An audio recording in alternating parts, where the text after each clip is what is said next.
हम लोगों का मांग जो था ये सर्टिफिकेट से लेके सारा फैब्रिकेटेड था। तो हम लोगों ने मांग किया था कि रोशन को बेल हो और उसको जेल हो।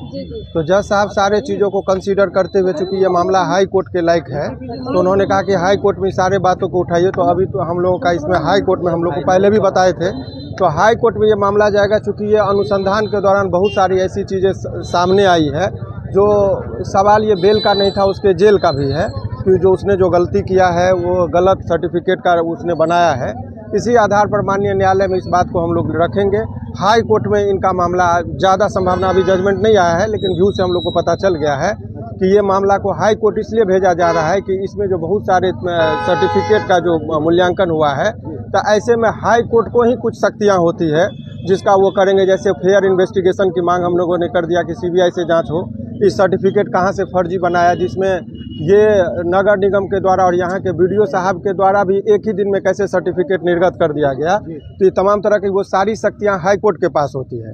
तो हाई कोर्ट में ये मामला जा रहा है, ये कहते हुए कि ये तमाम सर्टिफिकेटों का जांच हो और उनकी जो पीड़िता का जो फर्जी सर्टिफिकेट बनाई थी उस आधार पर उनको सजा होना चाहिए। इसी वजह से ये मामला हाई कोर्ट जाएगा। तो सर कब आप लोग हाई कोर्ट जा रहे हैं? ये कल अभी वो ऑर्डर आएगा, अभी ऑर्डर आया नहीं है, हो सकता है 10-20 मिनट में। तो अभी ये कहते हुए रोशन रोही की क्या आयास लगाएगी, कब तक रोशन रोही नहीं, रोशन रोही का अब सर्टिफिकेट तो सारा चीज यहाँ से क्लियर मैंने कह दिया था, आज फाइनल आर्गूमेंट है। पॉस्को जब लग जाता है तो यहाँ पॉस्को में कोई भी मटेरियल नहीं था, चार्जशीट जमा हो गई थी, जिसमें चार्जशीट में इन 4 लोगों को पुलिस ने अनुसंधान के दौरान ये पाया कि इनके ऊपर कोई आरोप नहीं है, उनको बेबुनियाद ये लोग फंसाई थी, तो उनको निर्दोष साबित कर दिया गया पुलिस के द्वारा ही। एक अभियुक्त चूँकि रोशन रोही की गिरफ्तारी हो गई थी, तो इसमें पुलिस को गिरफ्तार ही नहीं करना चाहिए था।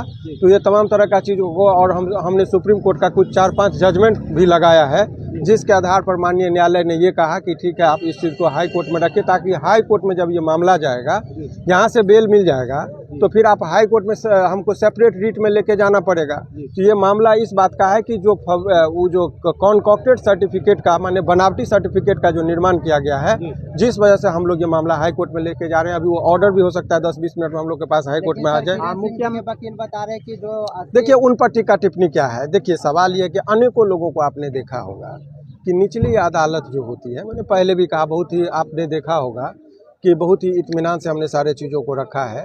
कोर्ट का कुछ काम होता है और हम यहाँ के फंक्शन को जानते हैं। बहुत लोग जो है सो लॉ के साथ साथ आपके जज को और कोर्ट के नेचर को भी समझना पड़ता है। उतावलेपन में ये हमारी कोई व्यक्तिगत लड़ाई थोड़े है। आप एक चीज़ समझिए कि जो प्रक्रिया है, कोर्ट की लंबी प्रक्रियाएँ होती है। आपने रिसेंटली देखा होगा अतुल सुभाष का केस क्या था, न्यायपालिका पर उसने जो प्रक्रिया न्याय तो है ही, लेकिन थोड़ा समय तो लगता है, तो धैर्य तो रखना ही पड़ेगा। ऐसे में ये सवाल बेल का नहीं है। जो झूठा मुकदमा में उसको फंसाया था उसको भी जेल हो, जिस वजह से जज साहब ने इसको वहाँ पर भेज रहे हैं हम लोग। आपका मुख्य मकसद है कि जो दोषी है उनको बस हमारा है कि रोशन को केवल यदि रोशन की बेल की मांग होती तो बहुत इजीली हम लोग कर लेते हैं। हमारे मांग में है कि रोशन को एक ही साथ बेल और उसको जेल।